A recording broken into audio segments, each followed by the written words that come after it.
ध्यानं मूलं गुरोर्मूर्ते पूजा मूलं गुरोर्पादं मंत्रं मूलं गुरोर्वाक्यं मोक्षं मूलं गुरोर्पः. सर्व भक्तमंडळींना नमस्कार.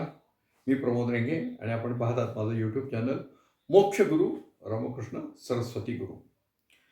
या व्हिडिओ चॅनलवर मी आज 167वा व्हिडिओ तयार करत आहे आणि तोही गुरुदेवांचं श्रेष्ठत्व आपल्या लक्षात यावं याकरता मी हा करत आहे.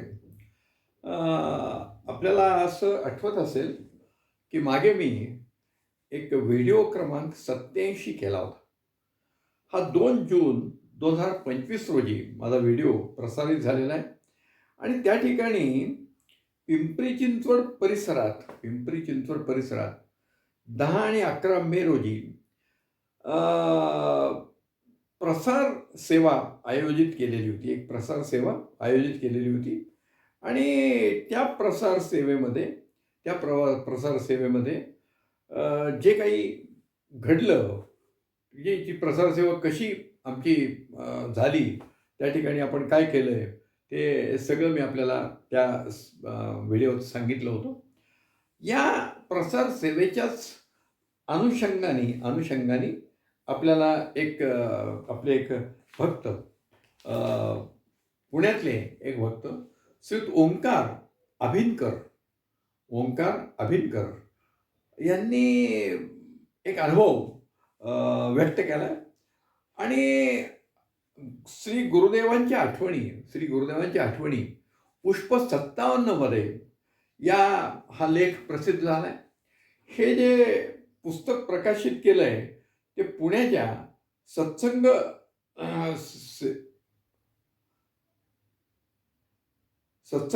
प्रकाशन जे आहे, आपल्या सद्गुरू श्री रामकृष्ण क्षीरसागर स्वामी महाराज सेवा प्रतिष्ठानचे सत्संग प्रकाशन यांच्या मार्फत तो प्रसिद्ध झालेला आहे. 57 आणि आपल्या गुरुजयंतीच्या दिवशी हा प्रसिद्ध झालेला आहे. मग मी पुस्तक मुद्दाम आपल्याला दाखवतोय. तर यामध्ये प्रसार सेवेचा जो अनुभव आहे, प्रसार सेवा गुरुदेवांचे नियोजन असा लेख या ओंकार अभिनकर यांनी लिहिलेला आहे. बट ओंकार अभिनकरांचे वडिलांचा एक अनुभव मला वाटतं एक 7-8-10 व्हिडिओ मागे जाऊन आपल्याला सांगितलेला होता आणि हे त्यांचेच चिरंजीव आहेत आणि हा एक अनुभव म्हणजे खरोखरीच आपल्या गुरुदेवांचा अधिकार किती मोठा आहे हे आपल्याला कळणारा एक अनुभव आहे, म्हणून मी आपल्याला सांगणार आहे. 10 आणि 11 मे रोजी पिंपरी चिंचवड परिसरात प्रसार सेवेचं आयोजन हे चिंचवडमधले एक 4-5 भक्त मंडळी एकत्र आले होते आणि त्यांनी ते आयोजन केलं होतं. पण आपल्या देवस्थानमध्ये जेव्हा एखादी प्रसार सेवा आपण आयोजित करतो, प्रसार सेवा म्हणा, प्रसार यात्रा म्हणा, अशी जेव्हा आयोजित करतो तेव्हा एक त्याचं सुबद्ध असं आपण नियोजन करतो. ती प्रसार सेवा करत असताना आपल्याला साधारणपणे गुरुदेवांच्या कार्याची लोकांना माहिती देणं, गुरुदेवांची जी ग्रंथसंपदा आहे त्यातनं जो सद्गुरूंनी उपदेश केलेला आहे तो सर्वसामान्य माणसांना किती उपयुक्त आहे याची जाणीव लोकांना करून देणं आणि गुरुदेवांचं जे वाङ्मय आहे, ते जे ग्रंथसंपदा आहे, ते जर भक्तांनी घेतली, म्हणजे इतर लोकांनी घेतली, तर ते लोकांना देणं हा अत्यंत अल्प किमतीत आहे. आपल्याला पुस्तक विक्री हा आपला हेतू नाही. आपला हेतू काय आहे की गुरुदेवांचं जे सांगणं आहे ते सर्व लोकांपर्यंत पोहोचावं हा हेतू आहे. पण त्याच्याकरता आपण काय करतो की त्या शहरात, त्या गावात जिथं आपल्याला सेवा करायची आहे तिथं आजूबाजूला परिसर कसा आहे याचा एक सर्वे करावा लागतो आणि आपले या सत्संग मंडळातले जे भक्त आहेत, जे या कामात एक्सपर्ट आहेत, हे प्रत्येक ठिकाणी जाऊन म्हणजे महिना, 1.5 महिना, 2 महिने आधी जाऊन ते साधारणपणे त्याचा सर्वे करतात की आल्यानंतर भक्तांनी कुठे जायचं, कुठल्या देशाला जायला बरं, पूर्वेला किती लोक जातील, उत्तरेला किती लोक जातील, दक्षिणेला किती लोक जातील, हे सगळं त्यांना करायचं आहे. आणि गेल्यानंतर लोकांचा रिस्पॉन्स कसा मिळेल, कारण जिथं जायचं तिथे वस्ती असली पाहिजे. आपल्याला लोकांना भेटायचं आहे. त्याकरता हा सर्वे करत असतात. आणि हा सर्वे करण्याकरता देखील मला वाटतं पुणे सत्संग मंडळातले काही मंडळी यात सामील होते. कदाचित ओंकारही त्यात सामील असेल. आणि हे ते करणार होते. पण हे सर्वेक्षण सुरू करण्याच्या आधी काही दिवस पहाटेच्या सुमारास ओंकार अभितकर यांना एक स्वप्न पडलं. आणि त्या स्वप्नामध्ये एक त्यांना मोठा हॉल दिसला. आणि त्या हॉलमध्ये एका बाजूला व्यासपीठ होतं. त्या व्यासपीठावर सद्गुरू आसनस्थ झालेले होते. त्यांच्यासमोर काही खुर्च्या वगैरे होत्या. आजूबाजूला भक्त आपापली सेवा करत होते. सद्गुरूंच्या पुढच्या रांगेमध्ये 2 व्यक्ती दर्शनासाठी उभ्या होत्या. त्यापैकी एक त्यांचे ओंकारचे वडील जे संजय अभितकर हे त्या ठिकाणी होते. आणि त्यांचा दुसरा क्रमांक होता. आणि दर्शनाला हे व्यासपीठाच्या डाव्या बाजूला चप्पल स्टँडच्या बाजूला ओंकार उभे होते. आणि दर्शनासाठी नंबर लागला.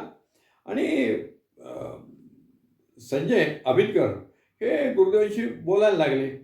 आणि त्यावेळी गुरुदेव इकडे इकडे पाहून सर्वांना काय करायचं याच्या सूचना देत होते. जणू काही सर्व सेवेचं आयोजन तेच करत होते. अशा पद्धतीने कामाचे आदेश देणं चालू होतं.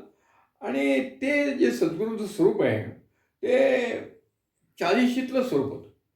40शीत आपले गुरुदेव जसे दिसत होते तसा तो 40शीतला तो त्यांचं रूप होतं. आणि अभिनकर यांचं लक्ष सेवेमध्ये होतं, पण कान मात्र सद्गुरूंच्या आवाजाकडे होते. आणि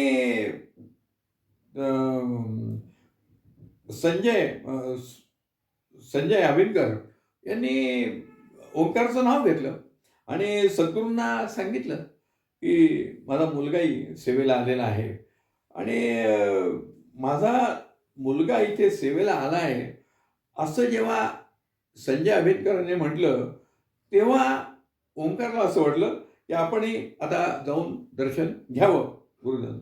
आणि म्हणून त्यांनी चप्पल काढून त्या ठिकाणी जिथे पाय धुण्याची व्यवस्था आहे तिकडे ते धावत निघाले. तर तेवढ्यात संजय अभिनकर आणि सद्गुरूंचा संवाद त्यांच्या कानावर आला. कारण संजय अभिनकर म्हणत होते हा माझा मुलगा ओंकार आहे. आणि लगेच सद्गुरूंनी मान वळून ओंकार अभिनकरकडे दृष्टी टाकली आणि म्हणले हो मला माहिती आहे, माझं त्याच्याकडे पूर्ण लक्ष आहे असं म्हणून ते परत सद्गुरू आपापल्या त्यांच्या कार्यात व्यस्त झाले. पण त्यांची दृष्टी असं सांगत होती की आपण एखाद्या नवीन माणसाला पाहतो पण नंतर असं लक्षात येतं अरे हा माणूस आपल्या जुनाच ओळखीचा आहे. अशा प्रकारची त्यांचे चेहऱ्यावरचे गुरुदेवांचे भाव होते. असं ओंकारला स्वप्नात दिसलं. आता हे स्वप्न कधी पडले मित्रांनो? हे स्वप्न त्यांना सर्वेक्षण देखील करण्याच्या आधी पडले. सर्वेक्षण सुरू होण्याच्या आधी पडले. आणि आता स्वप्न आपल्याला बऱ्याच वेळा पडतात. त्या स्वप्नाचा आपण काही लगेच अर्थ काढतो अशातला भाग नाही आहे. पण सद्गुरूंचं दर्शन झालं तर आपल्याला एक आनंद असतो. स्वप्नात जरी दर्शन झालं तरी आनंद आहे. कारण आद्य शंकराचार्यांनी सांगितलंय की सद्गुरू स्वप्नात येणं हे सत्य असतं. बाकी जी स्वप्नसृष्टी आहे ती मिथ्या आहे. पण सद्गुरूंचं किंवा ईश्वरी दैवताचं साक्षात्कार आपल्याला साक्षीत्व स्वप्नात आलं तर ते मात्र सत्य असतं असं शंकराचार्यांचं वचन आहे. आणि त्यामुळे त्यांना आनंद झाला. पण पुढे काय झालं की हे सर्वेक्षणास पण आले असतील. त्यानंतर जो हॉल ठरला होता हे सगळं त्यांनी केलं आहे. पण ज्या दिवशी सेवा सुरू व्हायची मला वाटतं 10 आणि 11 मेला ते हे होतं, 10 आणि 11 मे 25ला. तर त्या ठिकाणी आदल्या दिवशी ओंकार अभिनकर हे कार्यकर्त्यांच्या बैठकीला आले होते. ती बैठक झाली. त्यानंतर ते दुसऱ्या दिवशी सकाळी प्रसार सेवेसाठी आले. आणि प्रसार सेवेसाठी आल्यानंतर चपला वगैरे काढल्या. आणि मग त्यांच्या लक्षात आलं अरे आपल्याला स्वप्न पडलं ते हीच जागा आहे. म्हणजे आपल्याला जे स्वप्न, कारण काय आलं, की त्या हॉलचं कदाचित त्यांनी पूर्वी तो पाहिला असेल. तो रिकामा हॉल होता. पण त्या हॉलमध्ये जेव्हा आपण नियोजन करायचं ठरवलं, तेव्हा आदल्या दिवसापासून आपलं नियोजन चालू होतं आणि मग कुठे गुरुदेवांचं अधिष्ठान ठेवायचं, काय ठेवायचं, बाकीचे लोकं कुठे बसतील, बाकीच्या लोकांनी आलेल्या भक्तांना कुठल्या रूम द्यायच्या, हे त्या दिवशी प्रत्यक्ष ठरतं. आणि मग त्या दिवसाप्रमाणे त्यांनी पाहिलं आणि त्यांच्या असं लक्षात आलं, की आपल्याला जे स्वप्न पडलं, तो सीन इथं प्रत्यक्ष आहे. कारण आतमध्ये गेल्यावर चप्पल काढत होते, तिथून डाव्या हाताला सद्गुरूंचं अधिष्ठान होतं. त्या ठिकाणी अधिष्ठान ठेवलेलं होतं. अधिष्ठानामध्ये सद्गुरूंचा फोटो विराजमान झालेला होता आणि त्या ठिकाणी अधिष्ठानात मीच त्या अधिष्ठानाची प्रत्यक्ष सेवा करण्याकरता तिथे उपस्थित होतो. साधारणपणे तिथं गुरुदेवांना कोणी स्पर्श करणार नाही, अशी आम्ही व्यवस्था केलेली होती. दर्शन देखील त्या स्टेजच्या खालून सर्वांनी घ्यावं, तीर्थप्रसादाची सोय खाली केलेली होती आणि हे सगळं त्यांनी पाहिलं आणि परत त्यांना पाय धुवायचे होते. तर पाय धुण्याकरता जी व्यवस्था होती, ती व्यवस्था देखील त्यांना स्वप्नात दिसली. त्याप्रमाणेच होती. त्याप्रमाणेच होती.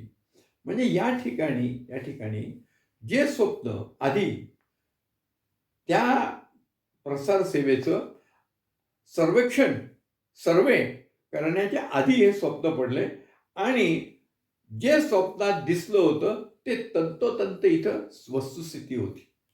आता ह्याचा अर्थ काय आहे, की त्या ठिकाणी सद्गुरूचं अधिष्ठान ठेवलेलं आहे. पाय धुवायची जागा जी स्वप्नात दिसली तीच होती. याचा अर्थ उघडच आहे, की प्रसार सेवा मी प्रसार सेवेसाठी जिथं-जिथं भक्त मंडळी जातील, तिथं मी उपस्थित असेल, असं सद्गुरूंनी सर्व भक्तांना वचन दिलंय. तुम्ही सेवेला जाताय, पण तुम्ही एकटे नाही, मी तुमच्याबरोबर आहे, असं त्यांनी आपल्याला सांगितलेलं आहे. आणि तुम्ही कल्पना करा, की शेकडो भक्त त्या ठिकाणी 200-300 भक्त आले होते.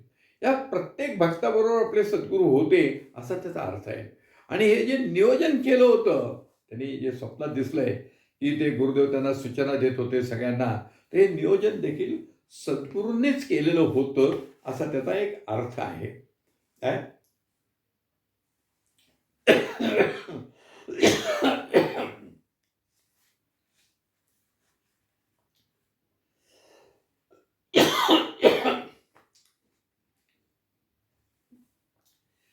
म्हणजे पिंपरी चिंचवडमध्ये जी प्रसार सेवा आयोजित केलेली होती, ज्या 5 कुटुंबांनी आयोजित केलेली होती, त्या 5 कुटुंबांना देखील हा एक समाधान देणारा क्षण आहे, की आपले सद्गुरू त्या अधिष्ठानात प्रत्यक्ष उपस्थित होते आणि त्यांनी हे सर्व सेवा स्वतःच्या करवी करवून घेतलेली आहे. स्वतःच्या करवी करून घेतलेली आहे.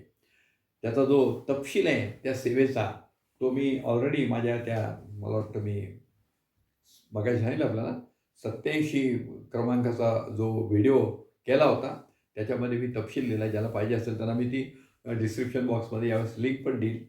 पण हा जो अनुभव आहे, हा प्रसार सेवेचा अनुभव ओंकार यांनी व्यक्त केला, तो मात्र आपल्याला आहे. आणि हा ओंकार हा अत्यंत तरुण मुलगा आहे आणि त्या तरुण मुलाचे जे विचार आहेत, तर त्यांनी प्रसार सेवेमुळे म्हणजेच भिक्षा मागितल्याने सद्गुरूंनी सांगितल्याप्रमाणे देणाऱ्याचा उद्धार होतो आणि घेणाऱ्याचा अहंकार कमी होतो. याचा अर्थ अहंकार कमी होणे म्हणजे आध्यात्मिक प्रगती होणे हा आहे. त्याचा आणखीन एक लाभ म्हणजे तुम्ही 4 लोकांमध्ये निडरपणे बोलू शकता, आपली मतं मांडू शकता. सद्गुरूंनी हे आपल्याला ऑलरेडी सांगितलेलं आहे, की भक्तांचा अहंकार कमी करण्याकरताच मी तुम्हाला भिक्षा मागायला सांगितलंय आणि या निमित्ताने जे आपल्या या कार्याला भिक्षा देतील, जे निधी देतील, त्या सर्वांचा देखील उद्धार होणं अपेक्षित आहे. हे सद्गुरूंनी वारंवार सांगितलंय आणि सद्गुरूंनी आम्हाला हेही सांगितलंय, की तुम्ही जेव्हा प्रसार सेवेसाठी बाहेर जाल, तेव्हा मी तुमच्या सोबत आहे, हिची तुम्ही खुणगाठ बांधा. मला देखील असे काही अनुभव आलेले आहेत. ते वेळोवेळी मी व्यक्त केलेले आहेत. आता मला ते व्यक्त करायचे नाही आहेत. पण आम्हाला पूर्ण खात्री आहे, की जेव्हा आम्ही प्रसार सेवेला बाहेर पडतो त्याच्या वेळेस सद्गुरू आपल्यासोबत असतात आणि आपण काहीच करत नाही, ते आपल्याकडनं करून घेतात. आपण जे काही बोलतो, आपण जे काही लोकांना कन्व्हिन्स करतो, ती सगळी सद्गुरूंची कृपा असते. पिंपरी चिंचवडच्या प्रसार सेवेतनं मलाही एक चांगला अनुभव आला.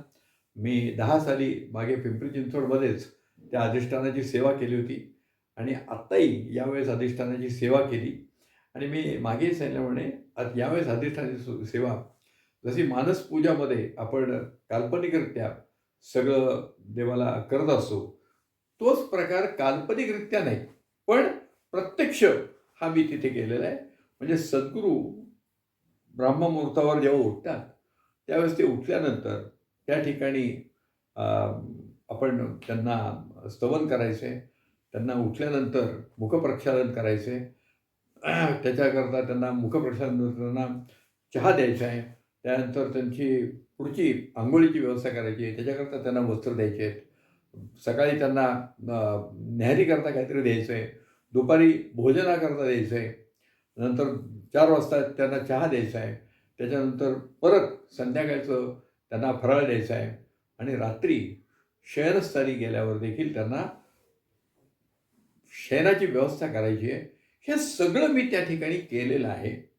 जणू काही सद्गुरू तिथे आहेत अशा पद्धतीने मी ते करण्याचा प्रयत्न केलेला आहे आणि माझ्या मनात एकदा इच्छा होती की माझ्याकडे जवळजवळ सद्गुरू 12-1 वर्ष मुक्कामाला येत होते आणि मग माझ्या डोक्यात असा एक विचार होता की सद्गुरू आपल्या घरी येत होते, तर आपल्याकडे आज सद्गुरू आलेत असं समजून आपल्याला काही करता येईल का? तर खरं म्हणजे मला हे घरात करायची इच्छा होती, पण ते घरात त्यावेळेस काही जमलं नाही. पण 10 साली जेव्हा पिंपरी चिंचवडमध्ये प्रसार सेवा केली, तेव्हा मी त्या पद्धतीने केलं आणि आत्ता 25 साली देखील त्याच पद्धतीने केलं. त्यामुळे मला एक तो सेवा करण्याचा आनंद मिळाला. काय माहिती आहे का, सद्गुरू तिथे आता ओंकार आंबेडकर म्हणतायत, सद्गुरू तिथे प्रत्यक्ष होते आणि मी जी प्रत्यक्ष सेवा केली आहे, ती त्यांना प्रत्यक्ष पोचली आहे, असं मी समजतो. म्हणजे आपल्या भक्तांनी ही खोंगाड बांधली पाहिजे की आपल्या गुरुदेवांनी दिलेला शब्द हा सत्याचा बोल आहे. बोल असे सत्याचा, असं त्यांचं सगळं होतं. हा जो प्रसार सेवेच्या संदर्भातला मी ओंकार आंबेडकरांचा आपल्याला अनुभव सांगितला, फार मला अपिलिंग वाटला म्हणून मी ताबडतोब केलेलं आहे. आणि सत्संग प्रकाशन पुणे यांच्या या गुरुदेवांच्या आठवणी पुष्प 57 माझ्या हातात पडल्यावर मागचा जो व्हिडिओ मी केलेला आहे तो आपल्या थोरवे यांच्या अनुभवावर आणि आज आंबेडकर यांच्या अनुभवावर केलेला आहे. जे पुस्तक मला ताबडतोब मिळालं त्यातले अपिलिंग असं अनुभव वाटल्यावर मी आपल्याला सांगायचा प्रयत्न केलेला आहे. आपण आता थांबू. धन्यवाद. श्री गुरुदेव दत्त.